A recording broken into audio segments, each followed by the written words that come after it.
এইভাবে একবার বাড়িতেই আলুর চপ বানালে দোকানের থেকে কিনে খাওয়া একেবারেই ভুলে যাবেন। কতটা ক্রিস্পি হয়েছে আওয়াজটা শুনেই বুঝতে পারছেন। দেখুন, আর আলুর চপ মানে ভেতরে নরম, ওপরটা সুন্দর ক্রিস্পি। দেখুন, প্রত্যেকটা আলুর চপই এমনটাই সুন্দর ক্রিস্পি। এই যে দেখুন, আওয়াজটা শুনলেই বুঝতে পারবেন ওপরটা কতটা ক্রিস্পি হয়েছে। নমস্কার বন্ধুরা, আমার চ্যানেলে আপনাদের সবাইকে স্বাগত। তো আমাকে বেশ কয়েকজন রিকোয়েস্ট করছেন যে আলুর চপ পারফেক্ট দোকানের মতন বানাতে। আজকে কোনো রকম আজিনা মটর বা টেস্টিং সল্ট ছাড়া স্বাস্থ্য বজায় রেখে একদম দোকানের মতন পারফেক্ট আলুর চপ বানাবো। চলুন কিভাবে বানাচ্ছি দেখে নেওয়া যাক। এখানে আমি দুটো সেদ্ধ আলু নিয়েছি, আলুটার খোসা ছাড়িয়ে নেব।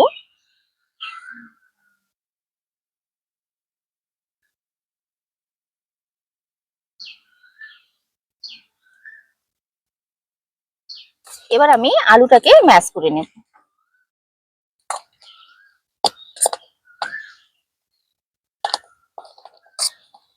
এক আধটু দানা দানা থাকলে কোনো সমস্যা নেই,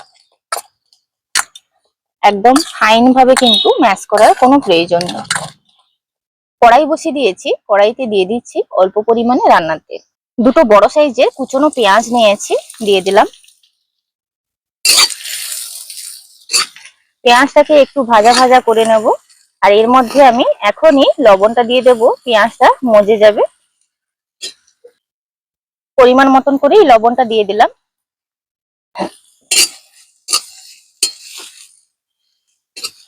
পেঁয়াজটা একটু ভাজা ভাজা করে বাকি মশলাগুলো দেব। পেঁয়াজটা একটু ভাজা ভাজা হয়ে গেছে।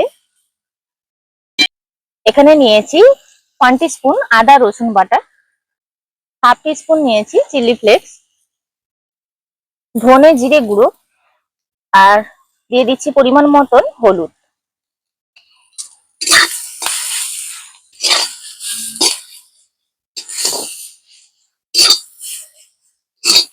মশলাটা খুব ভালোভাবে কিন্তু নাড়াচাড়া করে ভেজে নিয়েছি, এর কাঁচা গন্ধ যাতে না থাকে। এবার ম্যাশ করে রাখা আলুটা দিয়ে দিচ্ছি।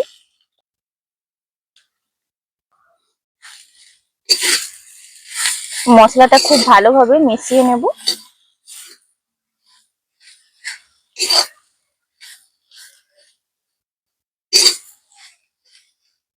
এবার দিয়ে দিচ্ছি কুচনো ধনেপাতা।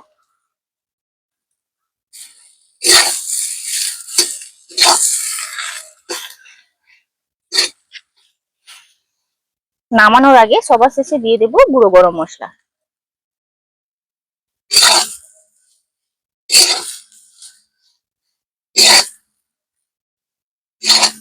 আলুটাকে এই পর্যায়ে নামিয়ে নেব। আলুর পুরটা থেকে অল্প অল্প নিয়ে বলের আকারে তৈরি করে নিচ্ছি।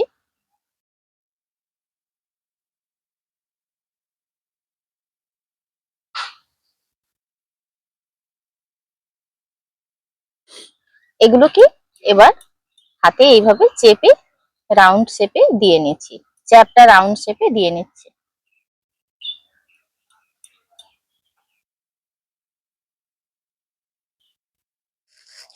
আলুর পুর কিন্তু পুরোপুরি তৈরি, এটা এক সাইড করে রেখে দেব।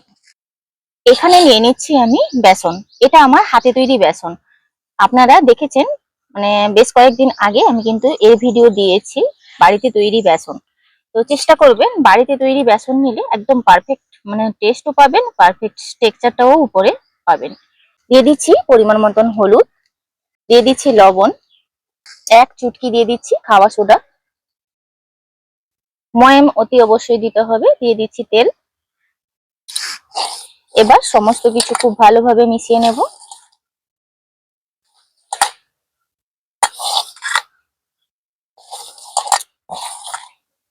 দেখুন এইভাবে কিন্তু ময়ামটা দিয়ে নিয়েছি।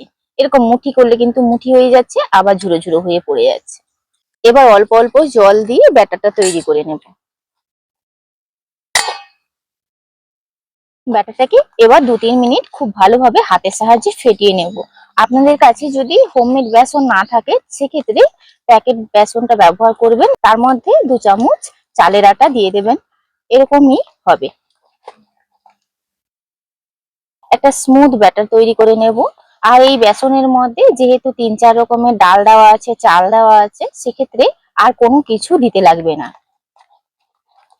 এইভাবে 2-3 মিনিট ফেটিয়ে নিয়েছি। ব্যাটারের ঘনত্বটা আপনারা দেখে নিশ্চয়ই বুঝতে পারছেন।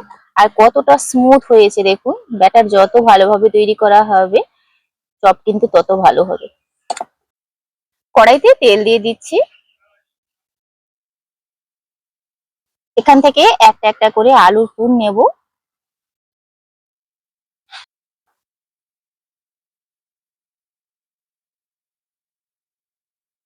একটা করে চপ এইভাবে দিয়ে দেব।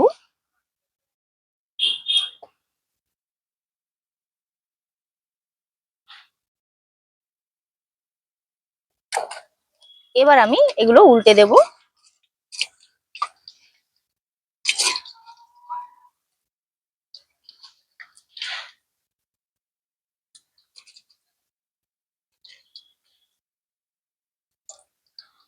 বিশেষ করে আলু চপ একটু ডুবো তেলে ভাজলে ভালো হয়। এখানে কিন্তু চপগুলো ভাজা হয়ে গেছে, আওয়াজটা শুনতেই পাচ্ছেন।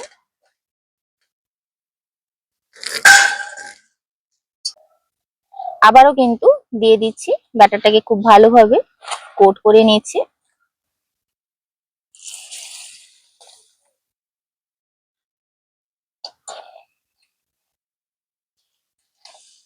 দেওয়ার সঙ্গে সঙ্গেই দেখুন কত সুন্দরভাবে ফুলে উঠছে। প্রথমেরটা তেলটা গরম হয়নি বলে একটু ফোলা কম হয়েছে।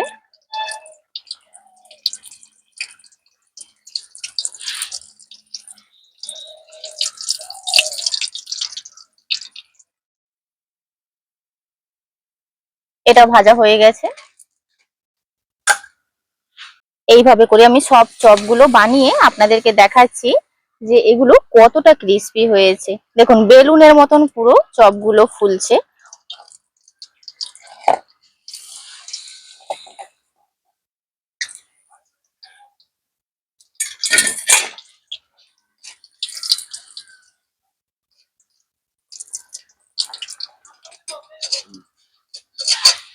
এ দুটো ভাজা হয়ে গেছে।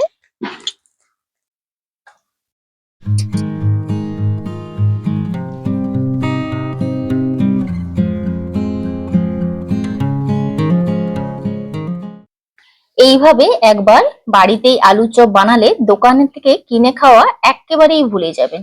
কতটা ক্রিস্পি হয়েছে আওয়াজটা শুনেই বুঝতে পারছেন। দেখুন, আর আলুর চপ মানে ভেতরে নরম, ওপরটা সুন্দর ক্রিস্পি। দেখুন, প্রত্যেকটা আলুর চপই এমনটাই সুন্দর ক্রিস্পি। এই যে দেখুন, আওয়াজটা শুনলেই বুঝতে পারবেন ওপরটা কতটা ক্রিস্পি হয়েছে। তো আপনারা দেখলেন কত সহজে কিন্তু এই ক্রিস্পি আলুর চপগুলো বানিয়ে ফেললাম। একদমই ফোলা ফোলা। দোকানের আলুর চপের স্বাদ এই আলুর চপের কাছে একদমই হার মানবে। একবার ট্রাই করলে দোকান থেকে কিনে খাওয়া ভুলেই যাবে। আজকের ভিডিওটি এখানেই শেষ করছি। দেখা হচ্ছে পরবর্তী একটা নতুন পর্বে। ভিডিওটি ভালো লাগলে লাইক, শেয়ার, কমেন্ট করবেন। আপনারা সবাই ভালো থাকবেন, সুস্থ থাকবেন, সাবধানে থাকবেন।